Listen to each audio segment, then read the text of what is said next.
clocks. Not these kind. These kind. Before we get into this video today, please make sure you watch all of the videos in this tutorial series so far in order of the playlist. If you do miss out on one of the videos, it could be detrimental to the rest of your Redstone knowledge and learning path, so do make sure you go and watch those. They're all very short and very coherent anyway. I may be biased, but they're very good videos, and I think they're worth a watch. Without further ado, let's get into this one. Yo, what's going on guys? Core here, welcome back to another episode of Core's Redstone Guide. In this episode, we are going to be covering redstone clocks. I tried searching Google for what a clock means in terms of logic, however there wasn't any really useful results that would be very good for our scenario here. I will give you the definition of how I view a clock.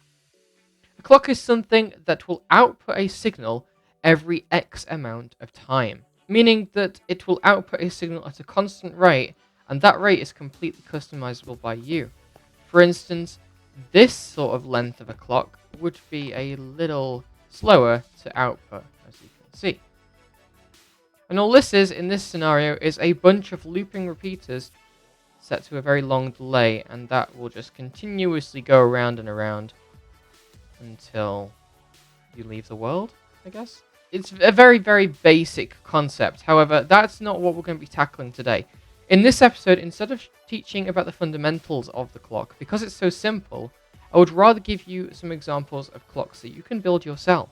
This, of course, is one of them, and how you do this is you can place a loop of repeaters. This is the smallest that you can do it, and then you just want to give it a very quick signal. So what I'm about to do is interact and break at basically the same time, and as you can see, that gives a very quick signal. And how this is working is it's going around in a clockwise direction, and it is on a maximum delay of 4 ticks, so it will basically just alternate. And you can show that it is alternating by doing a little something like this.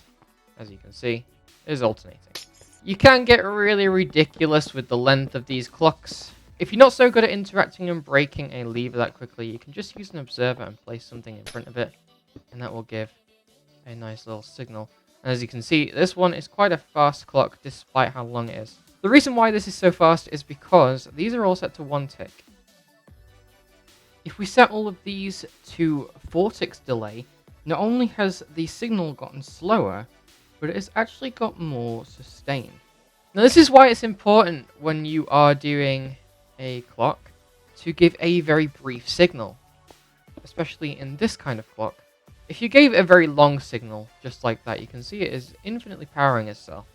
And I'm sure you can figure out the logic as to why it's doing that. Some very basic examples of clocks include the standard hopper clock, which is a series of hoppers all pointing into each other. You then can take a comparator output into a circuit of your desire, and then you just throw an item inside, and then every time the item goes into one of the hoppers, it will provide the output. Similarly to the repeater clock, this type of clock is also extendable. All you do is just make a bigger loop. That is all you do.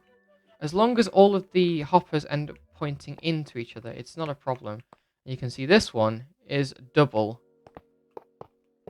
this one, right? Because it's double that, so it will actually pulse twice as slow. And you can kind of see that happening.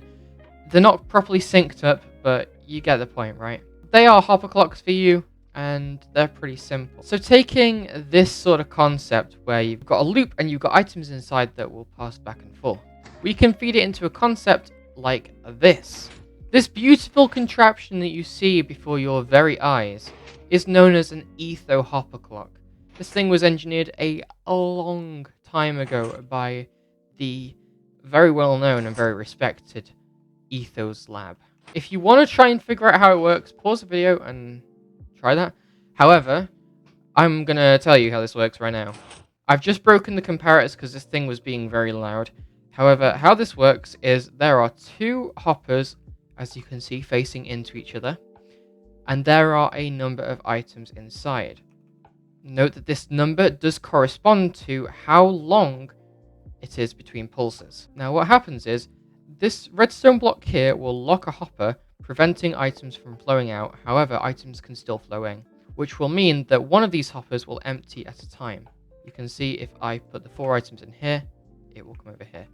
What will happen then is when this hopper empties, it will stop this extending, and because this is now the only one with signal, it will move it to the left, and then the right, and then the left, once all of these has flown back and forth.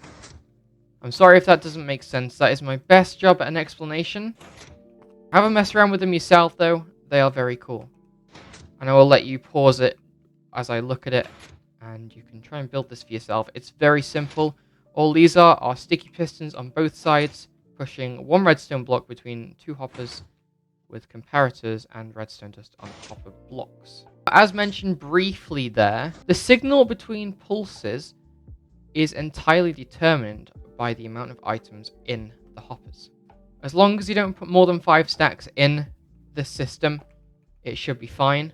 I've not actually tested what happens after 5 stacks, but I would imagine it breaks it pretty substantially. Now, this is actually just a timer if we really look into the specifics of it.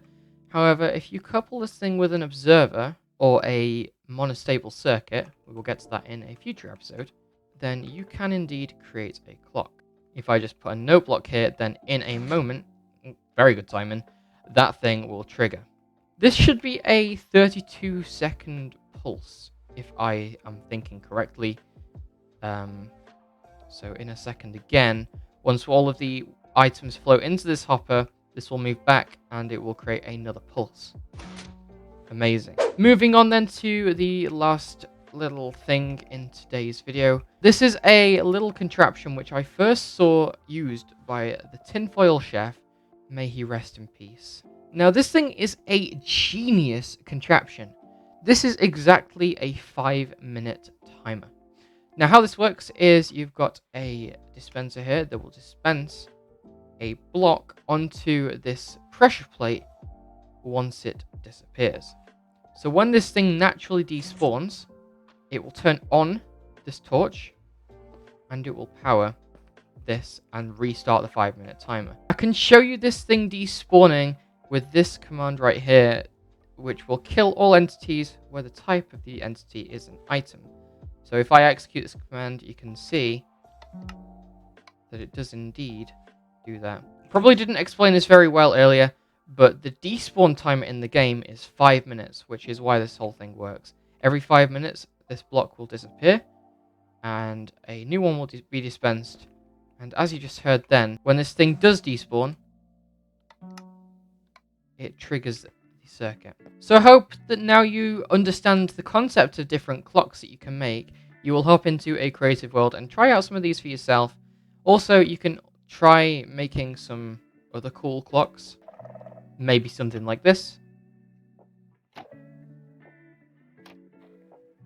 There are lots of different types of clocks that you can create in very wacky and weird ways. So do make sure to have a little fun and play around with that. Anyway, peeps, I thank you for watching. Next episode, we're going to be going over dispensers and droppers. So stay tuned for that if you are interested. But until then, I will see you in the next episode. Goodbye!